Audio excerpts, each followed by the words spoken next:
Hello and welcome to the Youth Pulse podcast. My guest today is Kevin Reid, CEO of 1x2 Network. Kevin, welcome to the podcast. Thanks for having me. 1x2 Network has been in the industry for as long as G3.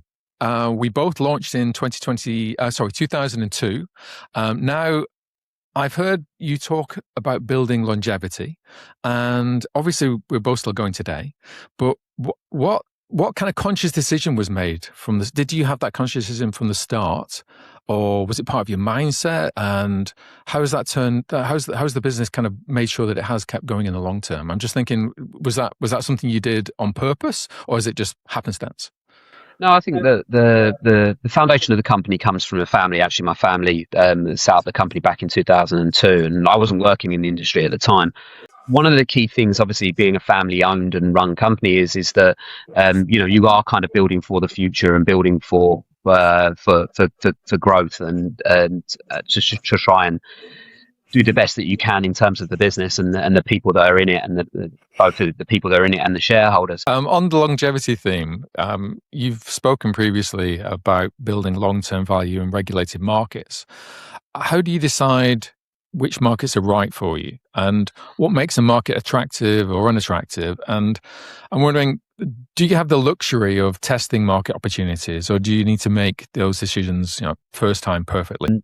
I think from our perspective, you've got many different sort of kind of angles that you can look at it from, because you can look at it from a product perspective, you can look at it from a delivery perspective, you can look at it from a corporate perspective, all which have their own sort of kind of niches. So, for example, going into America, do you have the corporate structure there, the original entity and any sub entities that you may or may not need as part of that? Are you licensed in the right states in terms of taxes and all of the different things that come behind those elements?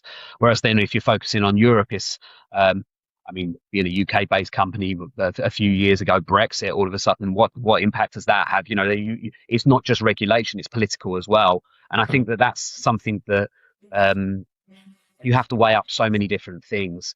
You don't always get it right.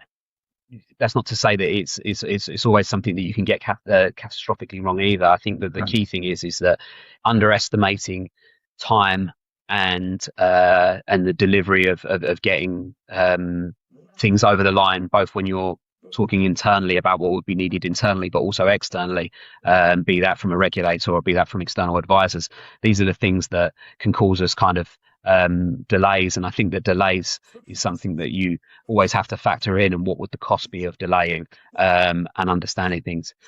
Again, that then works as a wider piece, because first to market is obviously a good thing, but sometimes not being first to market is fine, because then you can come with a bit more of a bang when you do release, and the market's then more mature at which point as well. So there's many different angles, I guess, that you have to look at depending on the market, and it's not a one size fits all by any stretch of the imagination. Okay. Is there a tipping point to that? Is there a point at which you kind of look at all, you checks and balances all kind of way out, and you go, okay, now is the point that we move? Is there a certain point that you kind of define as that? Yeah, the thing is it comes down to, again, like weighing up commercial opportunity versus ease, right? So our compliance team here has grown substantially. I think we've grown 150% year on year in terms of number of staff in the compliance team, possibly even more than that. And the team have a lot of work to do, but you have to still facilitate the markets that you're already in, right? So if you're not facilitating the markets you're already in, then that can affect any license that you apply for, because you've failed somewhere else as well, which obviously regulators look at, and as they should. But the whole point being is that you need to be able to always push for the new market, but then you need to be making sure that you're succeeding where you are. But there's elements of crossovers between different regulations, US being one that's really, really interesting, because we've got our license in Michigan, we've been applying for Pennsylvania and New Jersey, and as we were going through it and we were speaking with the advisors, they were like, you're like 98% complete for Connecticut, by the way. You're like, oh, okay, all right. Okay, all right. Is that as big? Is it not? Like you've done a lot of the work internally. So if you're going to do it, let's get going for it. So that allowed us to sort of kind of adapt and move your plans. But I think that requires people to be very close to what's going on, both from a legal perspective, a technical perspective, and then the ownership and strategic perspective as well. And then taking that back and adding on top of that if you think about the technology is then a piece, because you've got all of these different moving pieces and everybody else with their different timelines. Technology can speed you up in some certain circumstances. Okay. Just to sort of kind of give on to an example that we've done recently with Veikkaus in Finland, we found that the rules for Veikkaus in Finland that they needed for us was very similar to the work that we'd literally just finished with Portugal. So we're live, and Portugal has been strategically very, very good for us, and been a market that we needed to deal with a few things with our framework, which we did a couple of years ago, and and we're seeing fantastic successes there. And then what we then did was kind of manage to port that onto the Finland project, and we were a lot faster, and that gave us a competitive advantage to move quickly in that market, because it was all very similar. Not to say it's exactly the same, but it was like, we had to rename some things from Portugal to things, because it's not just Portugal now. You've got Portugal and Finland running through a very similar technology internally, and that then has allowed us to kind of, I could go back to sort of kind of boxing clever and understanding where you need to sort of kind of divert your time to make the best use of going forwards. And so it's an ever evolving thing. Yeah, you mentioned though about entering markets and things. And I was thinking about, yes, you said about Connecticut, and then you've got approvals kind of pending for Pennsylvania and New Jersey. You're in Michigan, you're in West Virginia, you're in the US. In terms of that market entry, is there kind of a lot of emphasis on that, as opposed to actually then building the momentum after that entry? There's a lot of getting it over the line, but then how do you actually make sure that you build the momentum beyond just the entry point? So when you're going into a new market, you've got to think about a few things from a supplier's perspective, because you're dependent on somebody else, and kind of like the destiny's in somebody else's hand in terms of like the operator, right? So you can have your license, you can be sitting there and not getting live because an operator may or may not be able to push you live, and you're waiting on their timelines. That hasn't been too much of a problem with us, but it's something that's a consideration in terms of the kind of waterfall model that you might have from there. But you're also then thinking about, you've got the cost to go to market. And so the cost to go to market includes like people's times, application fees, like you've got a compliance team and you've got senior people helping with the applications, but then it sits for a long time with a regulator. Obviously the regulators have got their priorities, and everybody's trying to get through these things, and they've got to do their due diligence. But that part can be quite prohibitive to a business like ours, as being kind of privately funded and privately owned. You've got to outlay the cost both on staff and opportunity cost in the staffing, but then also the application. It's not just, let's pay the application fee and then wait. You've then spent 3 months of somebody's salary building up the kind of the application, and it's not just that; it's the nights through getting your documentation right, and so on and so forth. In the case of the US, and so really in that perspective, you've then also got to try and understand your big costs. So your big cost comes through things like games, how much does it cost to certify a game? Servers are very expensive, and the requirements, certainly in the US, for sort of in-state servers can be really expensive. So then you've got to coordinate with your tech teams, and then you're coordinating with people that are operationally working and running on this hamster wheel constantly anyway. But then you like throw in West Virginia or throw in New Jersey, like new server setups, and then all of a sudden, all right, cool, we'll just set it up, and they want to get it set up, but then all of a sudden you're paying many thousands of pounds for a server that may not just be sitting there waiting for the point for when you then go live. And so then obviously as a smaller company, you're trying to time that right, and you don't want to then have the kind of go to the regulator and say, sorry, but it's going to cost us quite a little bit of money. And yeah, of course it's going to cost you money, and that's absolutely fine. But then at the same time, you don't want to be paying for something that's just sitting on a shelf potentially for almost like a year. And then at which point you're then looking at not being able to get there. And that's the reason why a really good project management and coordination is really, really important. And it can be a case of you only forget one thing, and it can have such an onward impact of the delay, and that can increase your cost substantially. And that's probably the worst part about applying for new markets is that it's just that unknown. And there's no way of really fixing that. Don't get me wrong, there's no way of fixing that, because the regulator can't give you just approvals without doing their due diligence that you just don't know. And so then it's the cost of doing business, and that's your sort of the bit that you're kind of fighting with when you are applying for these different licenses. Mm. You talked we've talked about approvals and compliance.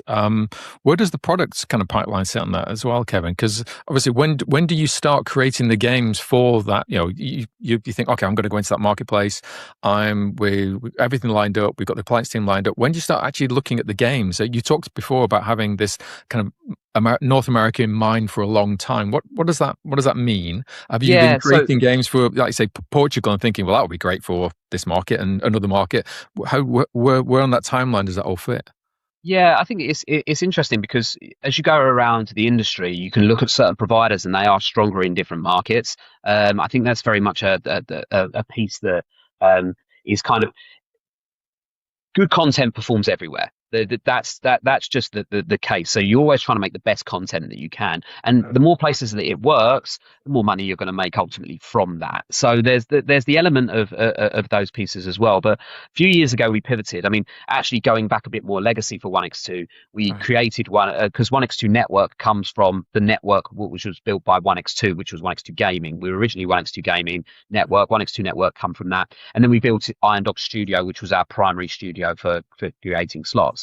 Right. And Iron Dog Studio, till this day, still is our primary studio for building slots. But what we kind of decided to do a few years back was make a multi-studio strategy where we said Iron Dog Studio slots are going to be this kind of model of very similar to your pragmatics, your games globals, your netheads, so kind of higher production kind of type games that have been around for a long time, and we try to sort of fix this into that model. But then when you look at the other studios that we had, 1x2 Gaming is still there for our legacy games. It's got a legacy audience. And then we've kind of pivoted with two additional studios, which is Ad Lunam and Prospect Gaming. Now, Mhm. Prospect Gaming is old retail come online. So it's like kind of more like the machine that you see round the edges of a casino. And then we created Ad Lunam because what I hate is when I load a game provider's games and I go to try and play a slot and I then end up playing an arcade game. I'm playing a Crash or I'm playing something else. The players' profiles are very, very different. Players' Mm. profiles and slots are reasonably okay, but players' profiles and arcade games are a different beast. And Okay. so I didn't want people to be attaching any of that together. So then when we were loading up, it's like we are now talking to you as the audience as Iron Dog Studio, or Prospect Gaming, we're talking to a slightly different audience, and the same with Ad Lunam. And so when we go into a market, we'll know ahead of time, well, we'll believe ahead of time and take very good assumptions of what the type of content is that we expect to perform well in that market. The other content comes along for the ride because it's part of the 1x2 network. And sometimes we get very nicely surprised. Other times we're like, that's kind of what was expected. It wasn't going to do as well.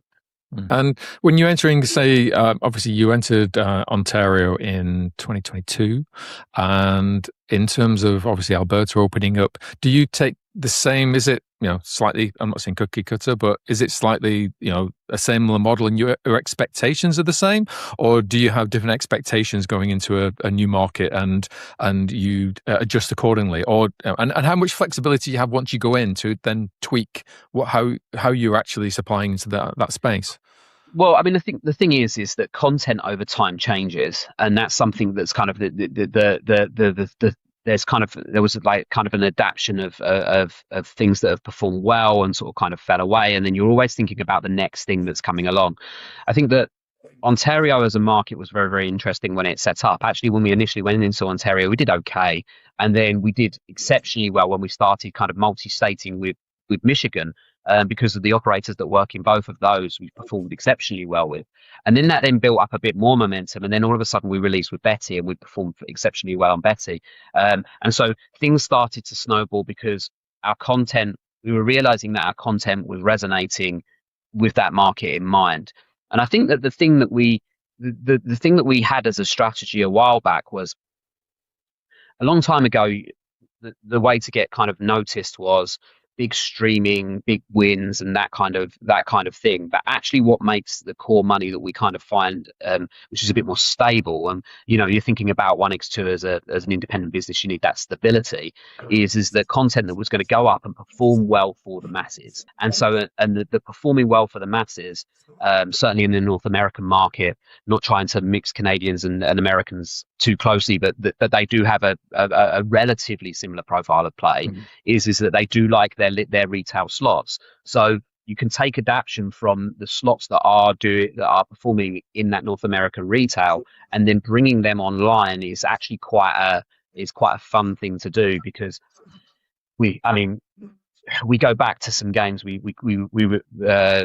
CPO Alex Ratcliffe and I spent a lot of time in Vegas and a lot of time in the casinos together playing, and we're always talking about what are the games that people are playing around us, what are the ones that people are enjoying, what ones are the ones that people are walking past. And I know many game providers do this, but I think it's more of a looking at this from a strategy perspective and seeing what's new. We made a game called Raining Money a while back, and it was because what we were and that game didn't quite succeed because our technology wasn't quite up to the level that we needed. Because what we were realizing was that people were really enjoying tapping the screens at that point when we were in Vegas, and we then released the game, and that game didn't quite work. But what we realized was it was the technology that we needed to bring alongside the game. And so I think that then it's kind of getting that sort of kind of harmony across, well, we're creating this game, we've got this idea, but can we actually facilitate it? And is the market ready for it? We went back a couple of years later, and I'm the one that normally ends up in the bars and the drinking and stuff. And I come out of this bar, and Alex is still sitting on the same machine I left him with these 3 pots, and he's like, I can't get my head over how much more entertaining this is. I mean, I'd been in this, but I'd had quite a few to drink, and so I've been in this bar a long time, and I come out, and he's still sitting on the same bank of machines, and he's just enjoying the play with people. And this was like a few years ago, and then that's then where we're like, right, okay, because we realized that these are the games that people are playing on the retail, and so then we then went forward and kind of adapted from there, and just paid attention to what people were playing in those markets. And do you often get kind of, I guess, surprised by one of the games from one of the studios? Is there something that how planned out is everything and coordinating so that you know exactly what's going to hit? And how much is it? There's still elements of luck and engagement with a new market and a new game that you're thinking, well, just give this a chance. I'm going to coin a phrase that is not mine. It's Alex, our CPO's comment, but he said, and he articulated this so much better than I, but when he was asked once about who's our competitors, and he said, everybody is our competitor that makes games. And that's absolutely fine. Like you can have the absolute best, I say the best, but the creme de la creme that everybody sees it, of your Pragmatics, your Games Global, people like that perform and they make exceptional games. But there's many studios that just appear overnight that are coming and they're creating fantastic games, and they can all of a sudden bring out a banger. Like it doesn't take long for one. I mean, in the arcade space, obviously Sprite, they just absolutely hit the nail on the head with something. Like good luck to them. There was many others that were being built around the same sort of time. Don't want to get involved in that conversation, but they actually really picked a good game, and good luck to them. They did exceptionally well. I think that when you're looking at games that can come out of anywhere, they can come from anybody. Right. And that then comes down to distribution, pitching and having the right relationships with all of the clients, having that connections and the infrastructure that's available to do that. And I think that's then where you can say, am I surprised that a game's done well? Absolutely not. Like if there's something new and something unique, as long as people are kind of tweaking things and that it's they're not trying to go too far, there's an opportunity that game is going to do very, very well. And so I think that really, from our perspective, whenever we're releasing a game, we have an expectation. You can normally tell by the uptake from clients, but clients don't always get it right. I mean, we've had many games that we've released this year where clients are like, I've got to release that game. The game's gone up and it's not done anywhere near as well as a game that we would have released, didn't get the same traction. And then we're calling clients up saying, you took that one, but you need this one. And that's then the kind of difference. So I think that distribution and ability to deliver is an important piece as part of the whole package.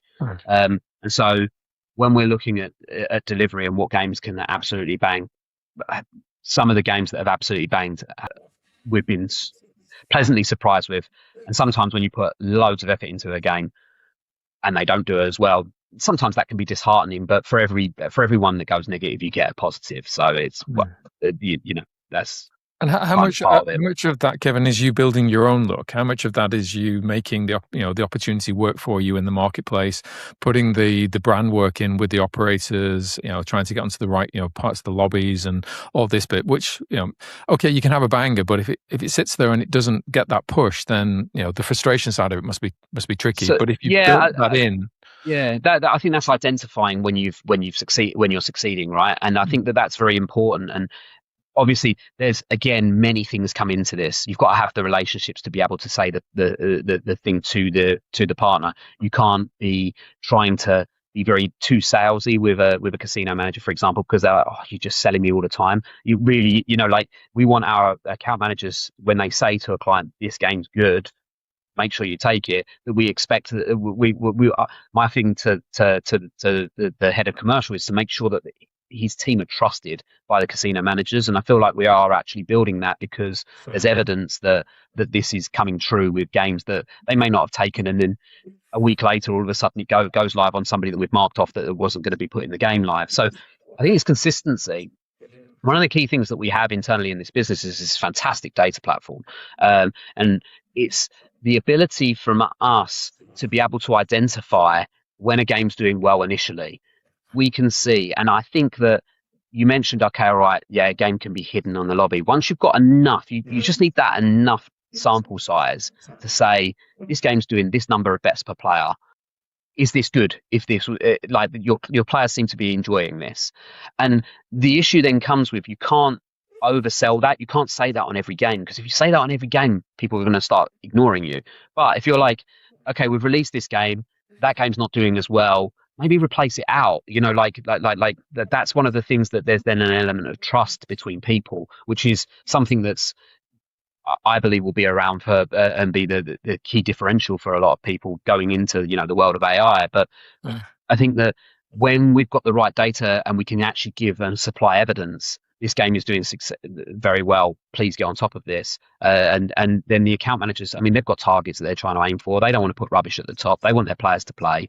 So having that trust and building that up, that then kind of snowballs, and it's almost like a feedback loop that continually gets better.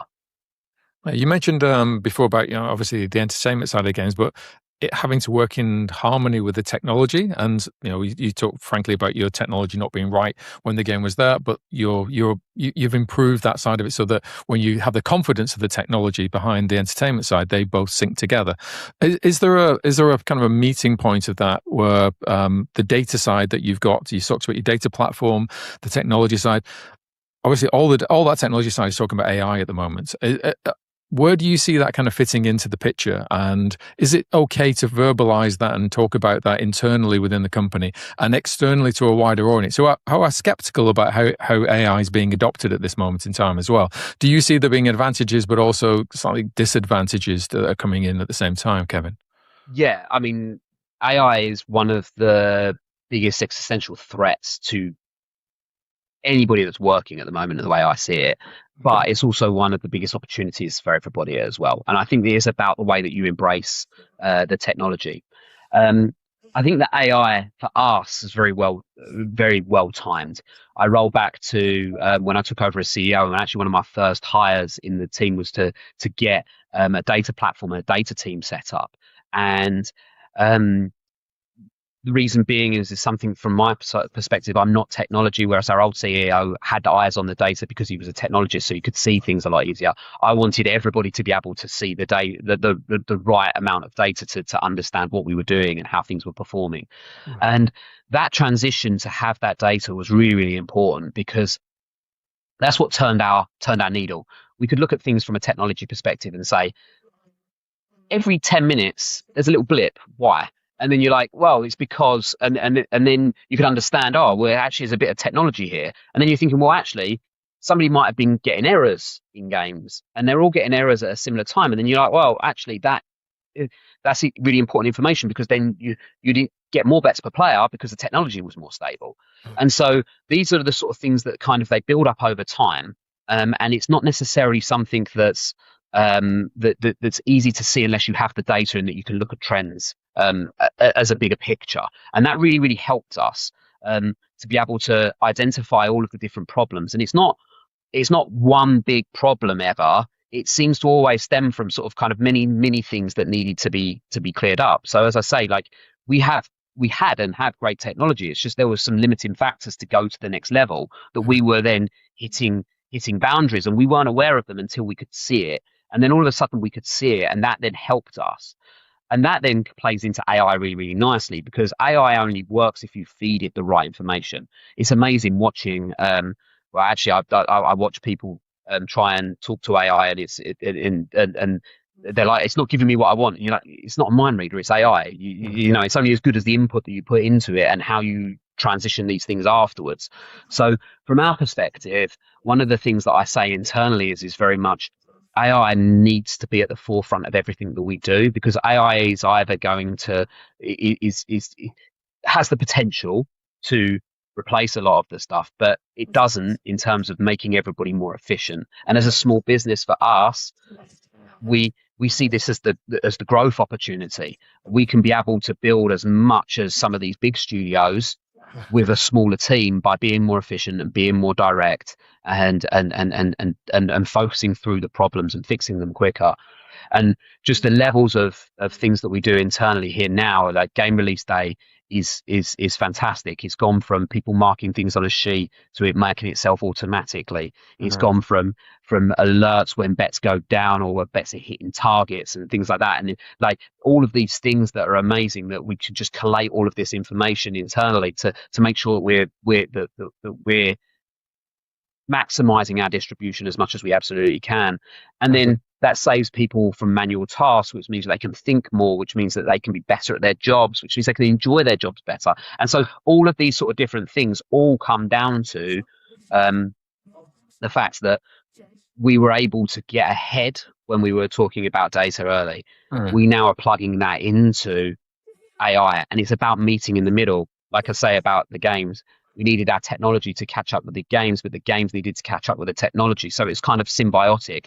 And that's exactly what we're trying to do with data, AI, and automation going forwards. Okay. Final question, Kevin. You're looking ahead into kind of the end of this year into 2027.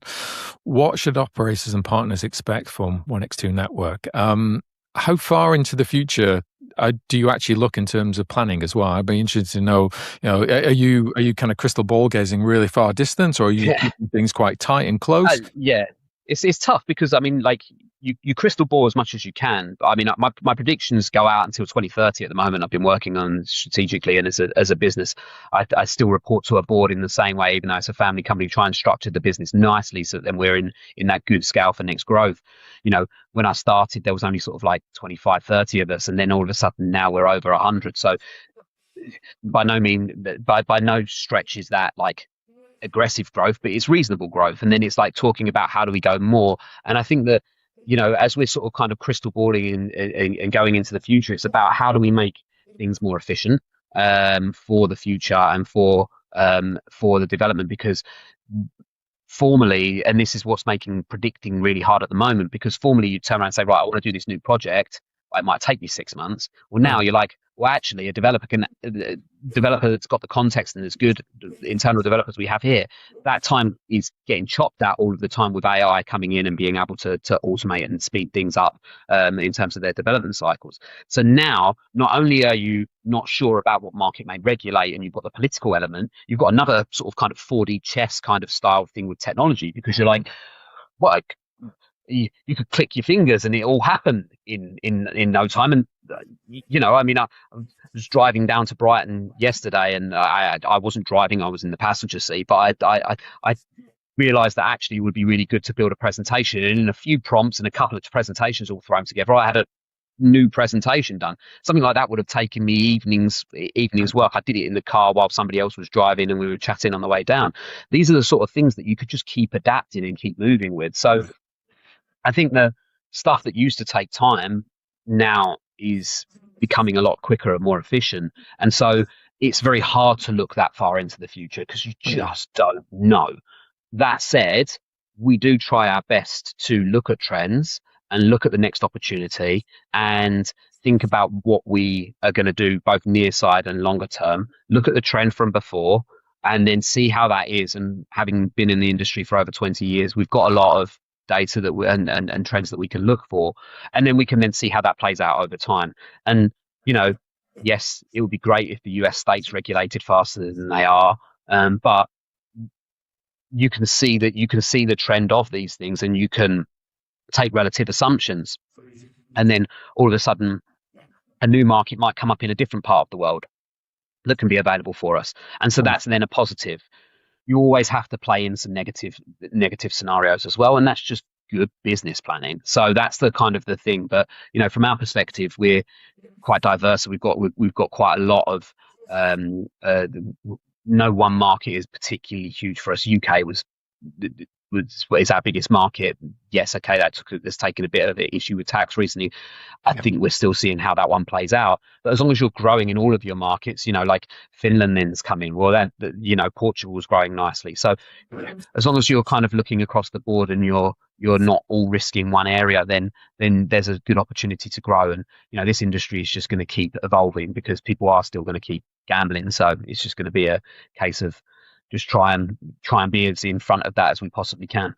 I said that was the last question, and I lied because you prompted something I wanted to ask you again. You said about the creating the presentation and the AI side of it helping you. How do you keep your personality within that presentation that's being helped by AI, and how do you keep the personality of your studios when game development? How do you keep the essence of what your brand identity and who you are? So I don't think that AI is going to have the biggest. When we talk about it internally and we talk about AI, and people turn around and say, "Oh, AI is just going to remove game development it's going to make game development substantially cheaper and all of these things." And yeah, they're absolutely right. It will. But the place where AI has its biggest impact, in my opinion, is on the wider business, is on how we interact with our customers. How easy is it to do the finance function? How easy is it to do compliance functions? How easy is it to do many other things? So it's not necessarily just, okay, all right, we're just going to we're going to plug it into a machine, press go, and we get a slot out of the back of it. Like AI is going to be really, really important for the whole business and the context of things going forwards. And I think that comes onto your point is that how do we keep the personality with regards to studios? Otherwise, AI is just going to make everything, and it's going to slowly convene at the fact that we're making games with AI. And I don't know, every one of our competitors are your hacksaws, your playing goes, everybody, and then we're all of a sudden going to end up, we're going to stick in the same prompt and get the same game, right? Like ultimately, yes and no, because I think that it's about how you use it.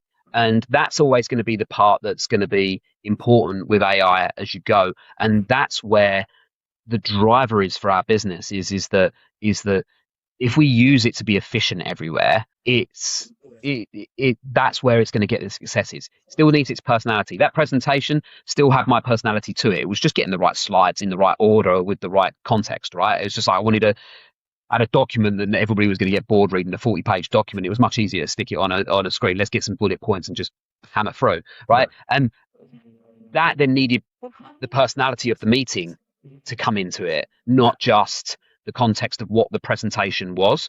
So I think that's then where the success is going to come. And while we've still got the studios and we're still saying this is our audience, and we're still saying this is what the target is, that's where it's going to be okay.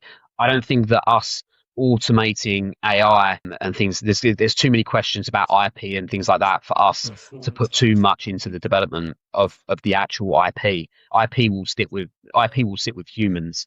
If you go to the CEO of Grand Theft Auto, he came out and he turned around and said, he said that when you've got the IP, AI is actually going to be a success because you can build Grand Theft Auto with AI. Like, Um, but he turned around and said that, like that wouldn't actually be that hard. It's about the IP that they've created.